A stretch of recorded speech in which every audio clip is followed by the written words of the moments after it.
The stars over the Phyrexian Empire burned cold and distant, like silent witnesses to a civilization built on conquest, precision, and absolute control. To the Phyrexians, emotion was weakness, compassion was inefficiency, and gifts were tools of power.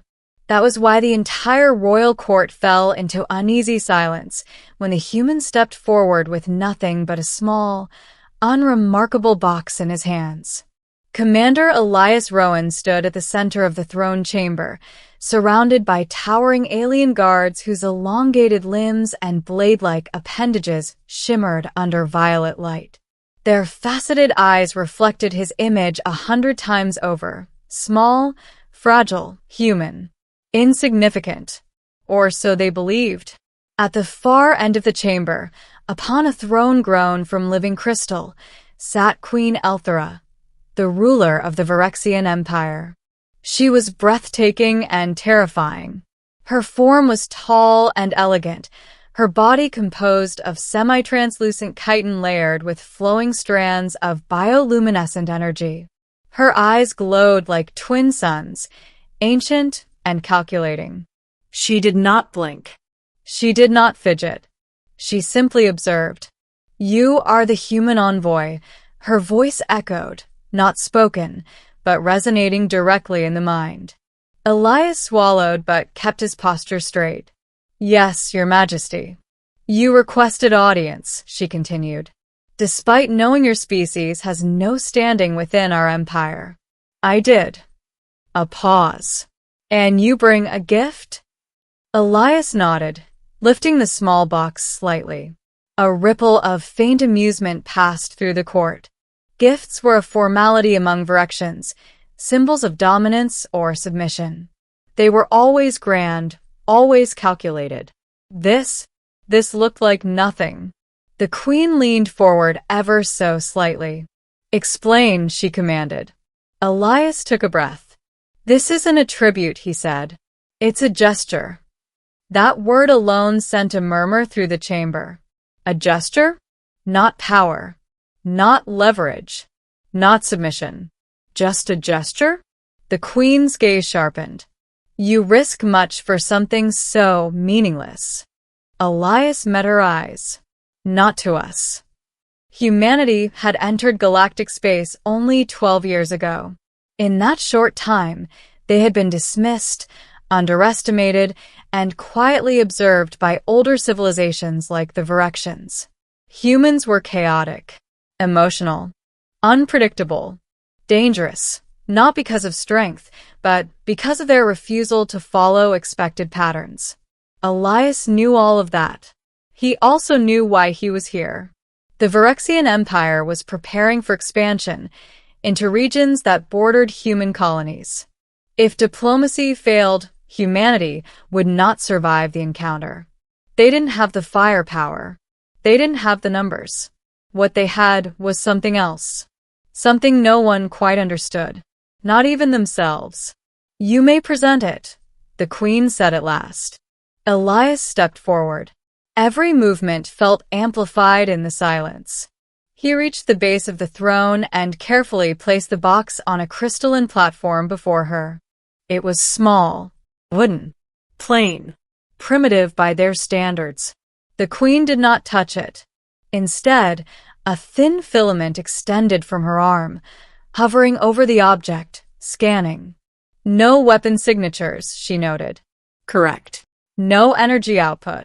"Correct." "No strategic value." Elias smiled faintly. Debatable. That earned him a flicker of attention. "Open it," she commanded. Elias nodded. He reached forward and gently lifted the lid. Inside was a single object, a flower. It was dried, delicate, its petals a soft shade of faded blue. Fragile veins traced across its surface like tiny rivers. The court fell completely silent. Then, confusion. The queen's voice carried a subtle edge. "This is organic decay." Elias chuckled softly. "That's one way to put it. Explain its purpose." Elias looked at the flower, then back at her. It doesn't have one. That answer rippled through the chamber like a shockwave. No purpose? Impossible. Everything had purpose. Everything had function.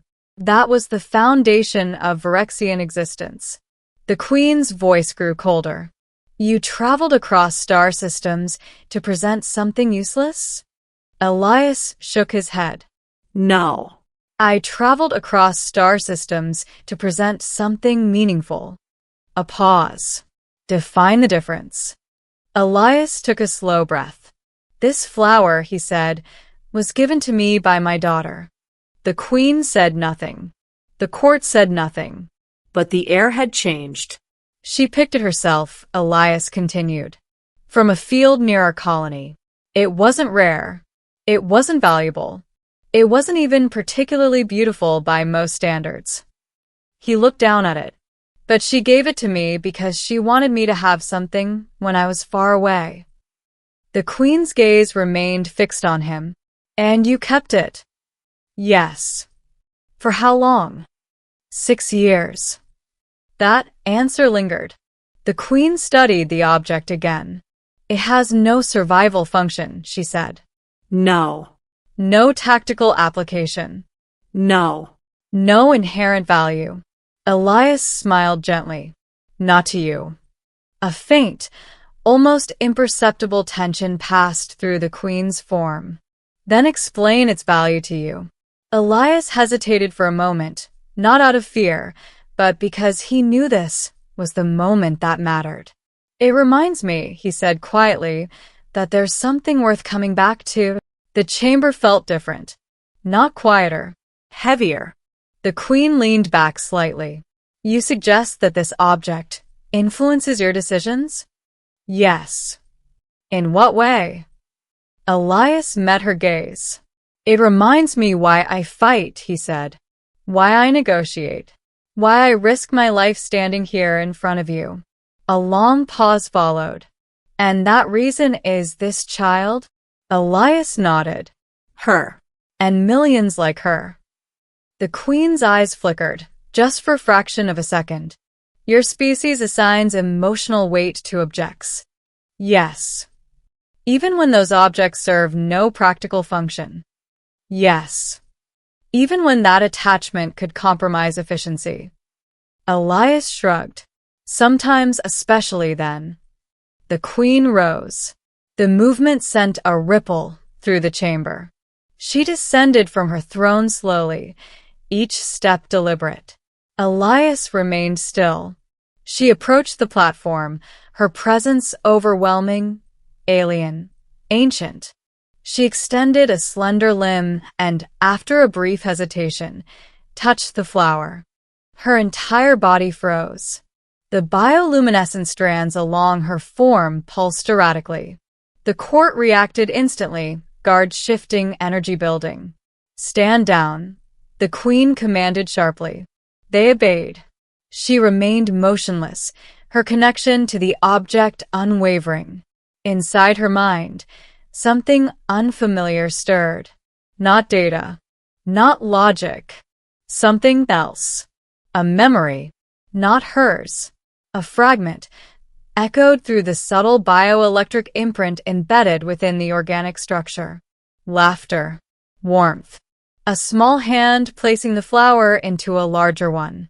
A feeling. Pure. Unfiltered. Love. The Queen recoiled. This is contamination, she said, though her voice lacked its earlier certainty. Elias frowned. No.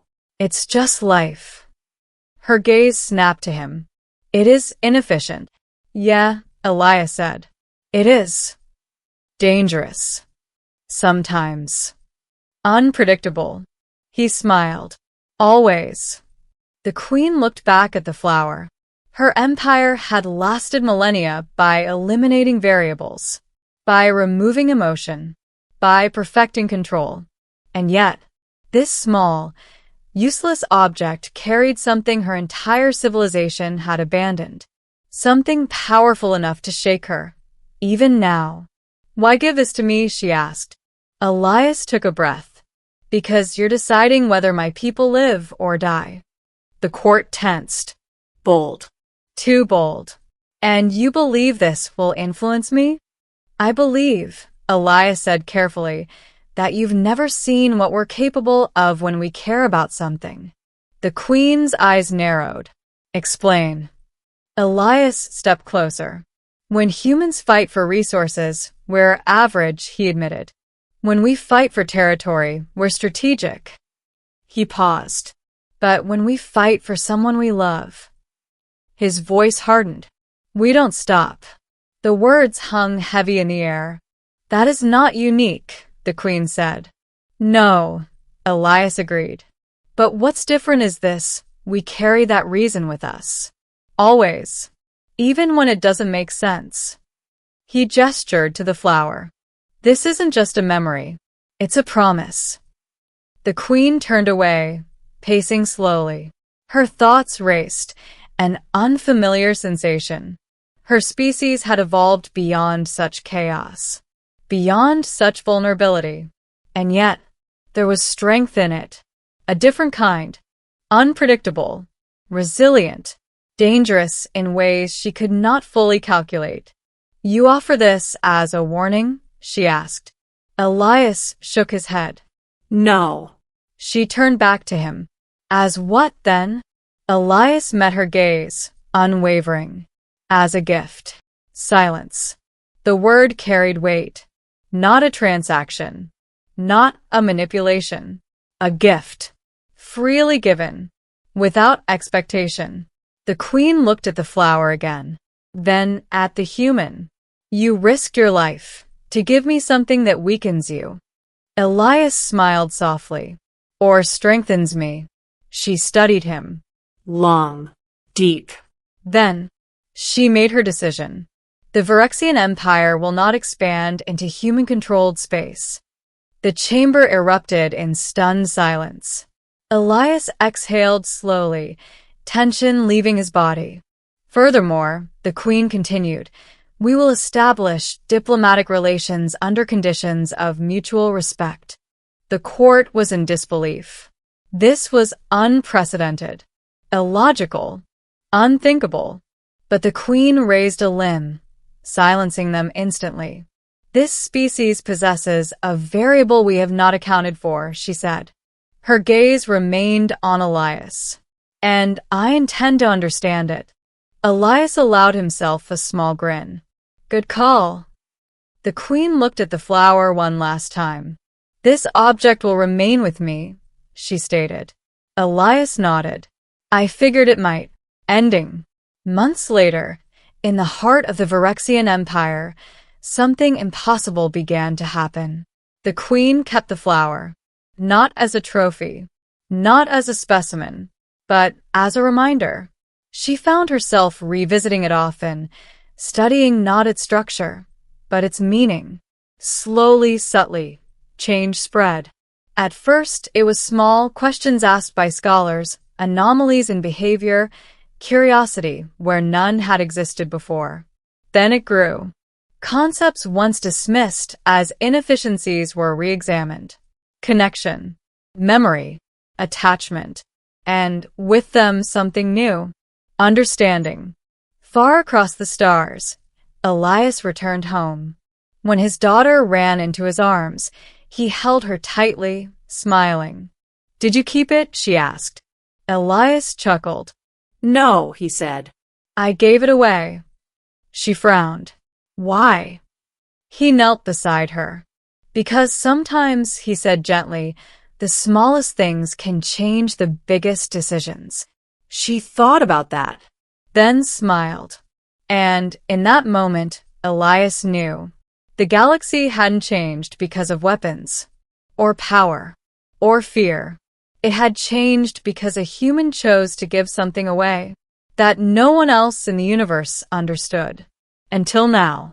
And somewhere, in a distant empire of logic and control, an alien queen stared at a fragile, dried flower,